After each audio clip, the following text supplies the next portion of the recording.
Hello guys! Ayan, welcome back to my channel guys. Ayan, welcome back po kayo guys. At kung bago ka pa lang po sa aking pong channel, ayan, mag-subscribe ka na po at pindutin mo po ito pong notification bell para updated ka po sa mga ganito pong klase pong video tutorial. Ayan, karamihan po sa mga natatanggap ko po na mga tanong po sa aking mga comments po sa akin pong mga post ay ito po guys. Ayan. At ayan. Ayan po guys. So actually guys, iisa lang po guys yung tanong po na yan. Ito na nga po guys yung pong tanong. Ayan. So paano pag not recommendable because of ads restrictions?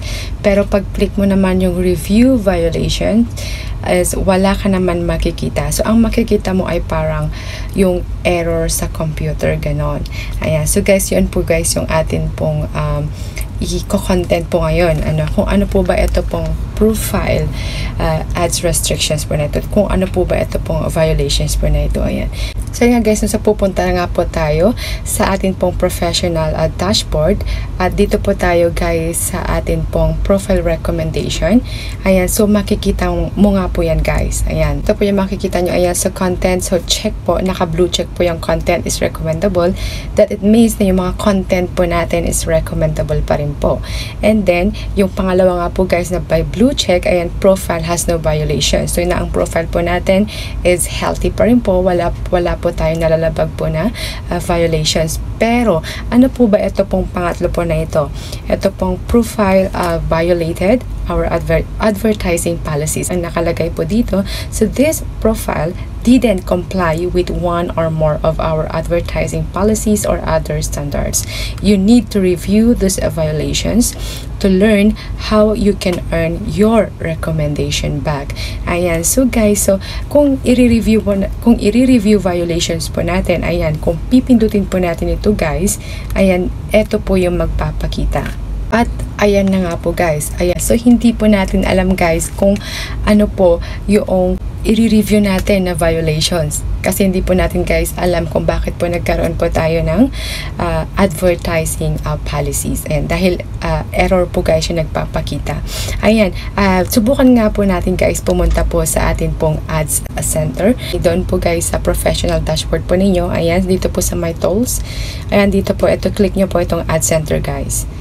Ayan. Ito po guys ang magpapakita kung wala po kayo na violate po na advertising policies. Ayan guys, ito po makikita nyo po ito pong post and create a new ad. Ayan, so post guys, ina-allowed po tayo ni Facebook Meta na i-post po natin ang atin pong mga post at dito nga po guys, create new ads para po ma-promote po ang atin pong page or profile po.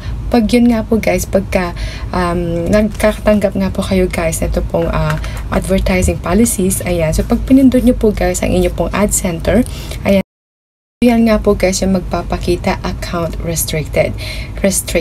At pag pinindot nga po natin guys, ito pong view restrictions. So ito naman po guys ang magpapakita. Ayan, so advertising access restricted. So meaning guys, so hindi na po tayo makapag-run po ng ads. Hindi na po tayo makapag-post po ng hindi po tayo makapag-post po sa atin pong mga post. So hindi po natin ma-promote po ang atin pong mga page or profile po dahil po na-violate po ang atin pong advertising at restricted nga po guys ang atin pong account. Kaya hindi na po tayo makapag-post po ng ating pong mga video. Hindi na po natin ma-promote po ang ating pong mga video. Kasi nga po restricted po ang ating account. So ang tanong po guys, so makaka-apekto po ba ito sa pagiging monetize po natin sa Facebook? Hindi na po ba tayo ma-monetize? Kasi meron po tayong advertising policies or violations po na ito. So ang sagot guys, hindi po ito makaka-apekto. Kasi base po guys sa experience po ng aking kakilala din po mismo, ayan, nagkaroon po siya ng account restricted.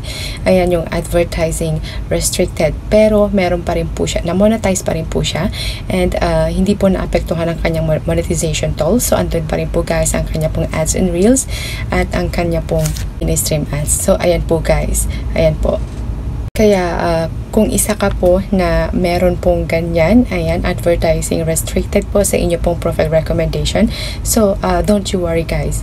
Wag po kayong mag-alala kasi si Meta po guys ang kikita po dyan, kasi tayo po yung magbabayad po yan guys once po nag-post po tayo ng atin pong mga video, once po nag-promote po tayo po ng ating pong mga video. So dito po tayo guys sa atin pong monetization ang mag-worry guys. Dito po natin guys makikita kung meron po ba tayong violation. So kung healthy po ba ang ating pong page or profile. Dito po natin guys makikita kung pwede po ba tayong ma-monetize or hindi. At hindi nga po doon po mismo sa profile violations advertising. So yun lamang po guys yung maituturo ko po ngayon for today's video. Ayan, so I hope po na may natutunan na naman po tayo. Ayan, at finally nga po guys, so nasagot ko na po guys ang kanila pong mga katanungan. Actually guys, no, ang hirap pong sagutin yung mga tanong po nila. So ang hirap po kasi guys na sumagot po yung mga tanong, lalong-lalo na po nung hindi mo siya experience talaga. So, ang ginawa ko guys para lang po masagot ko po ang kanilang po ang katanungan, kasi guys ang dami po nila nagtatanong at almost po sa mga comments po na natatanggap ko, ito po yung mga problema po nila, ito po yung mga tanong po nila, kaya nag-research po ako at yun nga po guys, no, at base na rin po guys, no, sa buti na lang po at may kakilala po ako na naka-experience po ng ganito at yun po guys, at least po may naipapakita po ako sa inyo ng mga like mga proof. Ayan yung mga pinapakita ko po na mga picture po, mga pictures po. Ayan po dyan po sa mga sa taas po ay galing po sa kanya. Ayan, so I hope guys na so nagkaroon po kayo at least po ng ideya at para ma-lessen po yung atin pong worry, yung pag-worry dahil lang po nagkaroon po tayo ng ganitong restriction. So yun lamang po guys, no? So I really hope guys na may natutunan po kayo ito pong video po na ito, at kung meron po kayong katanungan guys, mag-comment lang po kayo dito po sa baba. Yun lamang po guys, thanks for watching and God bless us all. Bye bye.